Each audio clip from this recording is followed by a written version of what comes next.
सर्वप्रथम जय बळीराजा. आपल्या देशातला अन्नदाताच हाच आता असुरक्षित आहे, त्याच्याकडे दुर्लक्ष केलं जाते आहे आणि आपल्या देशाचा GDP आपण पाहिला तर हा शेतीवरच आधारित आहे. आपल्याकडे आता GDP हा मायनस गेलेला आहे देशातला आणि आपण DPवर जास्त जोर देतो आहे आणि म्हणून बळीराजाची ही सगळ्या राज्यकर्त्यांना आठवण राहावी आणि म्हणून काँग्रेस जय बळीराजा या पद्धतीची आपसात बोलत असताना सुरुवातीला आम्ही सगळ्यांनी जय बळीराजा बोलावं अशा पद्धतीची भूमिका महाराष्ट्र काँग्रेसनी आम्ही घेतलेली आहे आणि मला असं वाटतं की या निमित्तानं देशातल्या आणि राज्यातल्या सत्ताधीशांनाही सुद्धा बळीराजाची आठवण व्हावी ही अपेक्षा त्याच्या माध्यमातून आमची आहे. पण मग वंदे मातरम ही भूमिका घेतल्यानंतर तुमचा वंदे मातरमला विरोध आहे म्हणून ही भूमिका आहे का? वंदे मातरम राष्ट्रगीत हे आमचा स्वाभिमान आहे आणि या स्वाभिमानालाही सुद्धा तेवढाच सन्मान झाला पाहिजे ही आमची भूमिका आहे आणि त्याच्यामुळे विरोध हा शब्द होऊ शकत नाही. काँग्रेसला वंदे मातरम आणि राष्ट्रगीत हे दोनही अभिप्रेत आहे आणि त्याच्यामुळे त्याचा प्रचार करायची गरज नाही. जे या देशाच्या प्रत्येक नागरिकांनी या दोन्ही स्वाभिमानाला नेहमी आदर्श मानूनच पुढे गेलं पाहिजे, याच्यामध्ये कुठलंही दुमत राहू शकत नाही. पण याच्या आधी सुद्धा आपल्याला इस देश में रहना है तो वंदे मातरम कहना है अशा प्रकारच्या घोषणा पाहायला मिळाल्या. सभागृह बंद नाही, एक बघा दोन गोष्टी आहेत की मला कुठल्या धर्मावर जायचं नाही आहे, कारण की आज जी महागाई आणि बेरोजगारी यांनी शेतकऱ्यांचे प्रश्न आमच्या देशाच्या समोर आहे त्या प्रश्नाला मला डायव्हर्ट करायचं नाही. मी मुद्दामून सुरुवातीला सांगितलं की जय बळीराजा हा कशासाठी आम्ही उल्लेख करतो आहे, कारण की आज हाच अन्नदाता दुर्लक्षित होत आहे आणि अन्नदाता दुर्लक्षित होऊ नये ही आमची भूमिका आहे आणि म्हणून आम्हाला त्याच्यावर केंद्रबिंदू देशाच्या राज्यकर्त्यांनी आणि राज्याच्या राज्यकर्त्यांनी करावा. शेतकरीच हा आमचा कणा आहे हे लक्षात राहावं. म्हणून लोक धर्माच्या आधारावर राजकारण जे करतात त्या पद्धतीचं विषयाला डायव्हर्ट करण्याचा प्रयत्न करतात. त्याकडे काल माननीय प्रधानमंत्र्यांकडून आमची लाल किल्ल्यावरून अपेक्षा देशवासियांची होती, फक्त आमचीच नाही, की ज्या पद्धतीनं देशामध्ये महागाई वाढते आहे त्याप्रमाणे देशात बेरोजगारी वाढलेली आहे, मोठ्या प्रमाणात शेतकऱ्यांच्या आत्महत्या होत्या, याच्यावरही देशाचे प्रधानमंत्री काही बोलतील. पण आमचा सगळा अपेक्षाभंग काल लाल किल्ल्यावरून प्रधानमंत्र्यांच्या भाषणामध्ये झालेला आहे आणि महागाईबद्दल साधा ब्रपण महागाईचा साधा मपण उल्लेख माननीय प्रधानमंत्र्यांनी न करणं तर सर्वसामान्य देशाच्या गरीब माणसाची हालअपेष्टा काय आहे. अगर प्रधानमंत्री महोदय या विषयावर बोलले असते आणि त्याला मी काय करणार आहो ही या पद्धतीचं संबोधन त्या ठिकाणी व्हावं, तेच जुनं भाषण, तेच वाक्यता आणि त्याच्यावरच सातत्यानं चालत राहावं ही प्रधानमंत्री मोदयांकडून आमच्या अपेक्षा नव्हत्या. राज्यात अतिवृष्टी आहे, सरकार म्हणतो की आम्ही पंचनामे करत आहे, गेले अनेक दिवसापासून पंचनामे अजून झाले नाही, मग मदत कधी मिळणार आहे? महाराष्ट्राचं सरकार जे आहे हे राज्यासाठी बनलेलं आहे असं काही वाटायचं कुठं कारणच नाही. गुजरातच्या नेत्यांच्या इशाऱ्यावर राज्यातलं सरकार चालते आहे अशा पद्धतीचं चित्र आज महाराष्ट्रामध्ये दिसते आहे. कारण की पहिलंच ईडीचा सरकारचा जो कॅबिनेटचा निर्णय जो होता तो बुलेट ट्रेनचा गुजरात आणि मुंबईला जोडण्याचा, मुंबईला लुटण्याचा, मुंबई शहराला खाली करण्याचा, आर्थिक नगरी आपली राजधानी जी आहे देशाची या आर्थिक राजधानीला लुटायचा जो निर्णय बुलेट ट्रेनच्या माध्यमातून जो ईडी सरकारने पहिल्यांदा घेतला आणि राज्यामध्ये शेतकऱ्यांची वाताहत झालेली आहे. अतिवृष्टीमुळे मोठ्या प्रमाणात पिकाचं नुकसान झालेलं आहे. साधं त्याच्यामध्ये सरकारने अजून शेतकऱ्यांचे पंचनामे केले नाही, मोठ्या प्रमाणात शेतकऱ्यांच्या आत्महत्या सुरू झालेल्या आहेत, आमचा कोणी वाली राहिला नाही अशा पद्धतीची सरकारची भावना आहे आणि आपल्या देशाचा GDP आपण पाहिला तर हा शेतीवरच आधारित आहे. आपल्याकडे आता GDP हा मायनस गेलेला आहे देशातला आणि आपण DPवर जास्त जोर देतो आहे आणि म्हणून बळीराजाची ही सगळ्या राज्यकर्त्यांना आठवण राहावी आणि म्हणून काँग्रेस जय बळीराजा या पद्धतीची आपसात बोलत असताना सुरुवातीला आम्ही सगळ्यांनी जय बळीराजा बोलावं अशा पद्धतीची एक भूमिका महाराष्ट्र काँग्रेसनी आम्ही घेतलेली आहे. आणि मला असं वाटतं की या निमित्तानं देशातल्या आणि राज्यातल्या सत्ताधीशांनाही सुद्धा बळीराजाची आठवण व्हावी ही अपेक्षा त्याच्या माध्यमातून आमची आहे. पण मग वंदे मातरम ही भूमिका घेतल्यानंतरच तुमचा वंदे मातरमला विरोध आहे म्हणून ही भूमिका आहे का? वंदे मातरम राष्ट्रगीत हे आमचा स्वाभिमान आहे आणि या स्वाभिमानालाही सुद्धा तेवढाच सन्मान झाला पाहिजे ही आमची भूमिका आहे. आणि त्याच्यामुळे विरोध हा शब्द होऊ शकत नाही. काँग्रेसला वंदे मातरम आणि राष्ट्रगीत हे दोनही अभिप्रेत आहे आणि त्याच्यामुळे त्याचा प्रचार करायची गरज नाही. जे या देशाच्या प्रत्येक नागरिकांनी दोनही स्वाभिमानाला नेहमी आदर्श मानूनच पुढे गेलं पाहिजे. याच्यामध्ये कुठलंही दुमत राहू शकत नाही.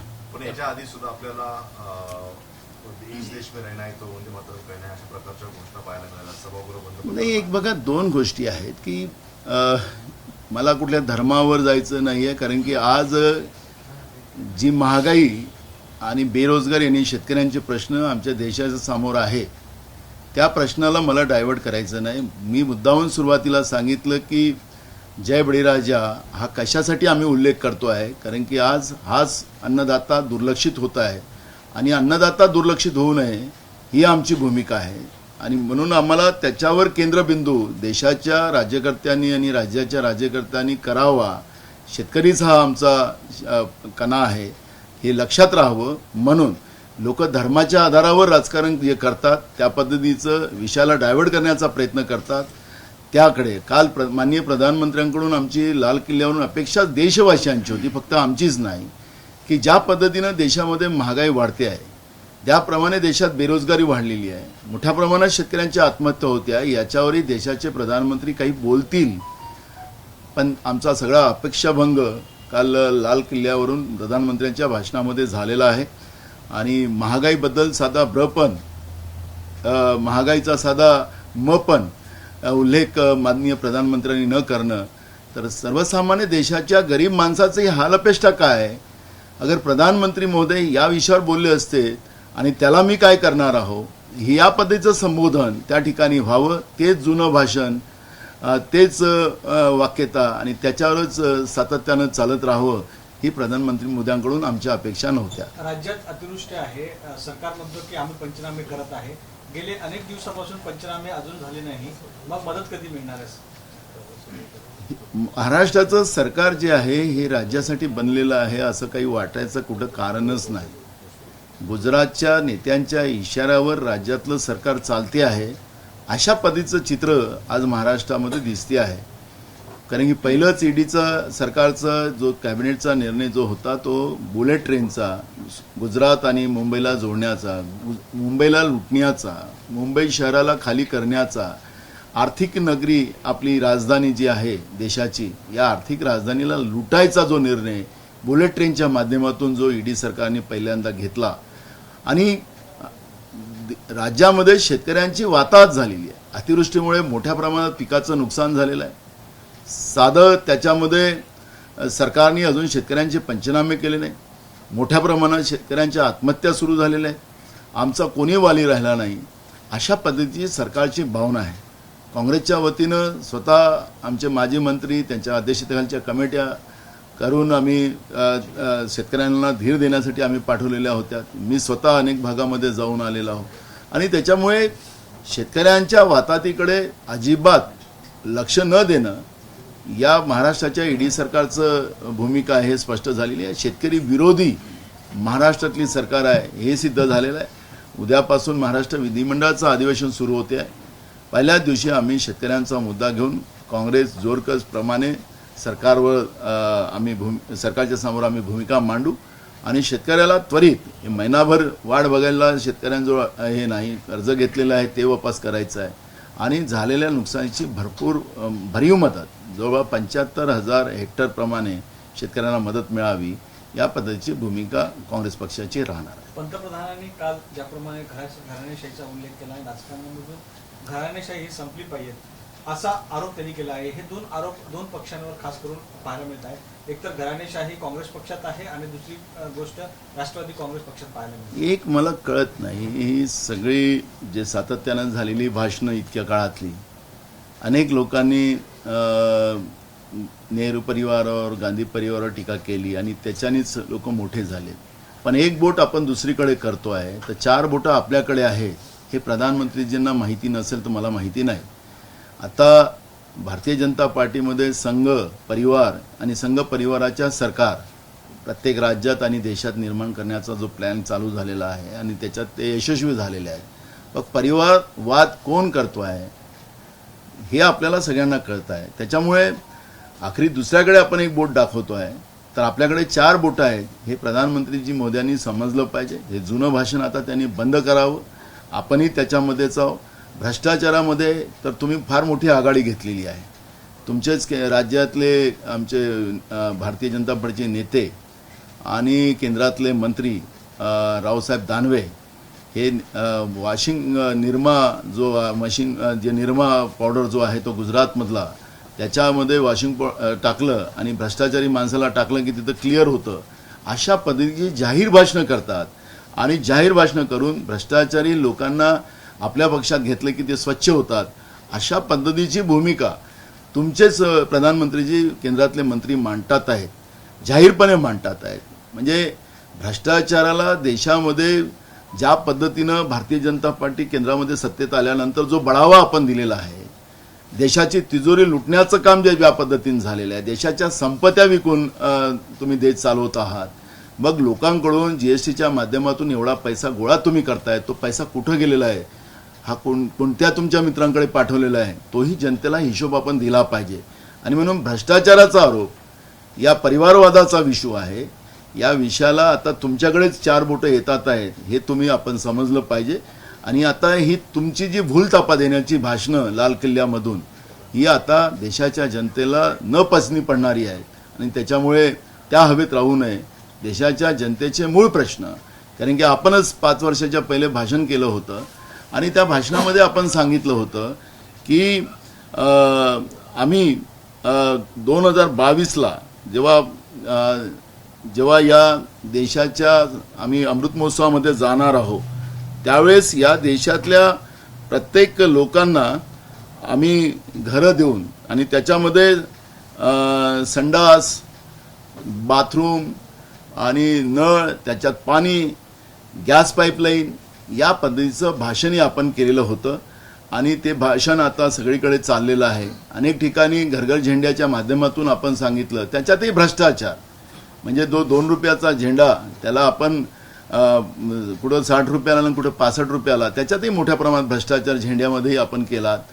आणि त्याच्यामुळे या सगळ्या गोष्टी आता आपण बाजूला सारा आणि मूळ प्रश्नावर अन्न वस्त्र निवारा हे मूलभूत अधिकार जे जनतेचे आहेत ते त्यांना मिळवून द्या, एवढेच अपेक्षा आमच्या आहेत. नाना भाऊ, एक शिंदे गटाचे एक प्रकाश सूर्यवंशी आमदार आहेत, त्यांनी असं म्हटलंय की जर तुम्हाला हात तोडता येत नसेल तर पाय तोडा, मी जमानत करून टाकतो.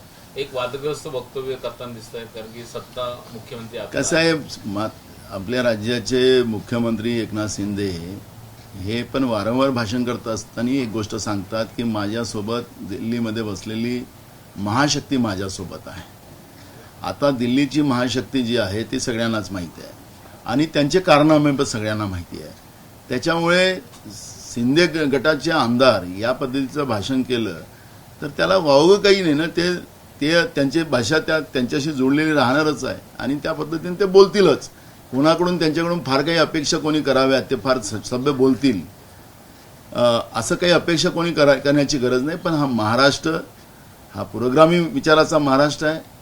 याच्यामध्ये सगळ्यांचा सन्मान, समता, बंधुत्वता ह्या सगळ्या गोष्टीची अपेक्षा महाराष्ट्राच्या जनतेला असतात आणि म्हणून अशा वक्तव्य करणाऱ्यांना महाराष्ट्राची जनता कधी माफ करत नाही. नाना भाऊ, विनायक मेटे यांचं निधन झालं, त्यांच्या श्रीमतीने हे आरोप केले आहेत की जेव्हा मी त्यांना पाहायला गेलो त्यावेळेस ते एकदम त्यांचा कलर पांढरा होता. हा घातपात असल्याचाही संशय व्यक्त केला होता अनेक लोकांकडून. तुम्हाला काय वाटतं? एक बघा, स्वर्गीय आमचे मित्र विनायक मेटेजी यांच्या आईचं स्टेटमेंट आपण ऐकलं तर सर्वसामान्याच्या डोळ्यातही अश्रू येऊ शकतं.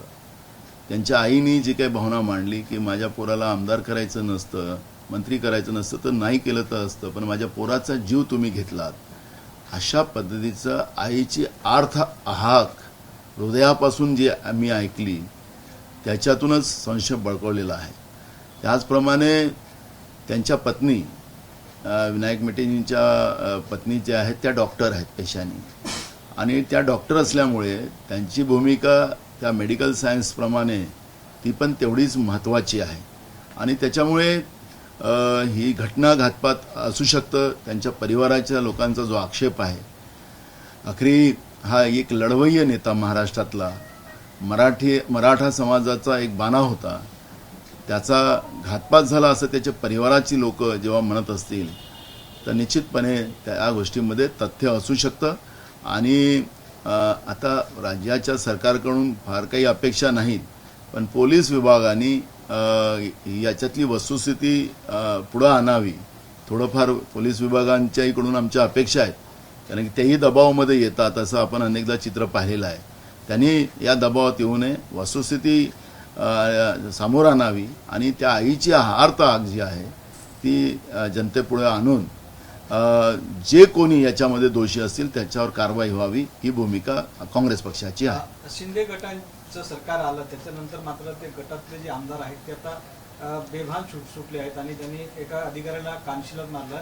संजय बांगर आमदारांचं नाव आहे, हे कितपत योग्य आहे असं वाटतं? मी मगाशी सांगितलं की केंद्रीय महाशक्ती त्यांच्याबरोबर आहे, ते काही करू शकतात.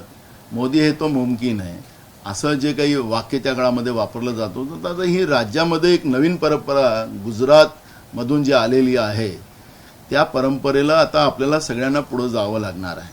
त्याच्यामुळे त्यांच्याकडून फार काही अपेक्षा नाही, पण म्हणून आम्ही मगाशी इशारा केला की हा पुरोगामी विचाराचा आहे, सुसंस्कार विचाराचा महाराष्ट्र आहे, आणि म्हणून अशा लोकांना राज्यातली जनता माफ करणार नाही, हीच भूमिका आमची आहे. आता सत्ता आणि महाशक्ती दोन्ही त्यांच्यासोबत असल्यामुळे या सगळ्या गोष्टी त्यांच्याकडून अपेक्षित आहे.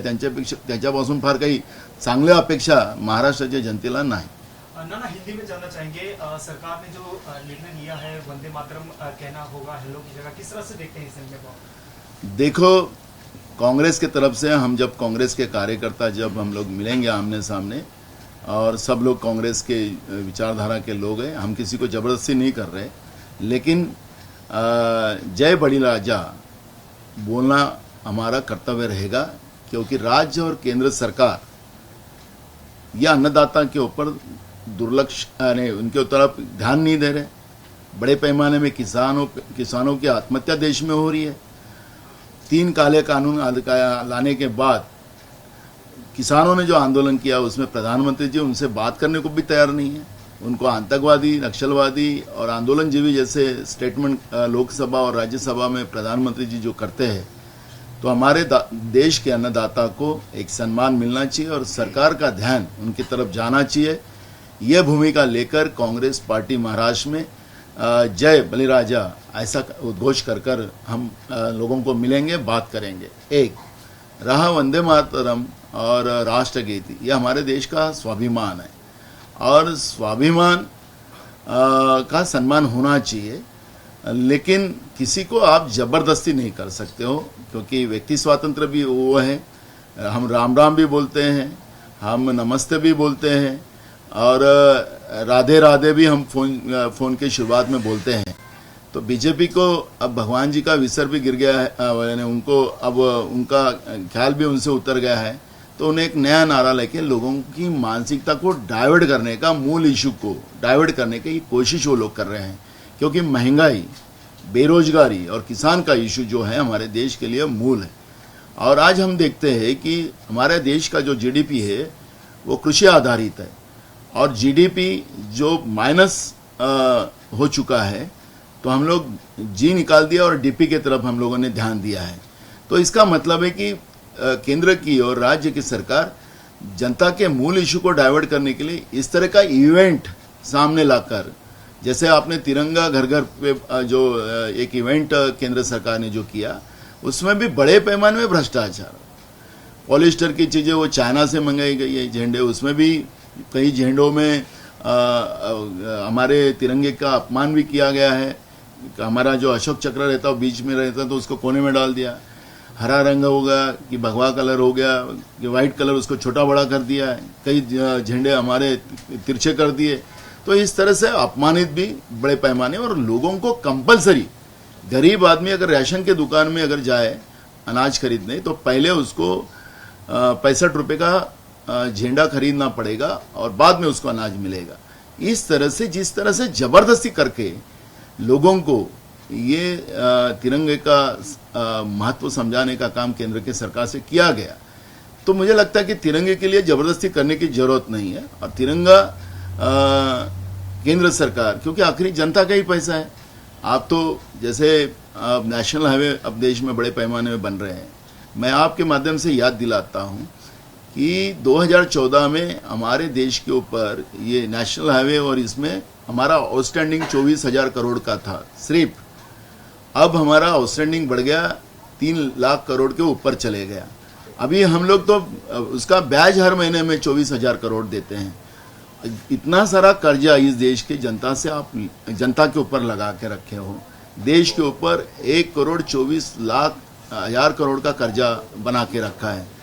फिर जनता से जीएसटी के माध्यम से इतना बड़ा पैसा आप ले रहे हो, तो पैसा कहाँ जा रहा है? क्या आपके मित्रों के पास जा रहा है? 10 लाख करोड़ का कर्जा आपने माफ कर दिया 57 लोगों का।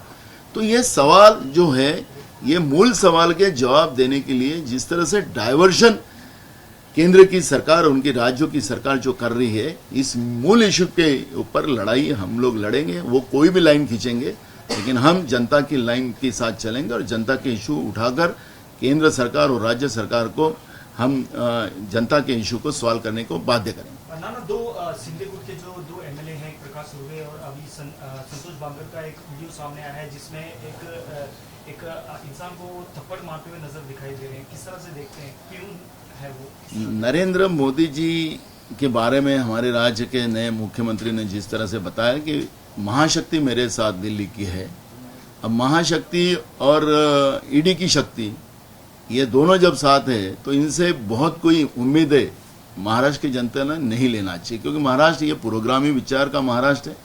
महाराष्ट्र में ऐसे वक्तव्य और ऐसे कृति करने वाले लोगों को कोई कभी भी महाराष्ट्र ने माफ नहीं किया है। तो आज तो उनके पास महाशक्ति है और राज्य की सत्ता है, तो जिनका महाशक्ति का जो असर इनके ऊपर गिरा हुआ है, तो उसका असर अब महाराष्ट्र में भी देखने मिलना है। ये स्वाभाविक है। ये जब तक सत्ता में है, जब तक ये चलेगा, इनसे बहुत सारी उम्मीदें महाराष्ट्र की जनता भी नहीं करती। एबीपी माझा, उघडा डोळे बघा नीट।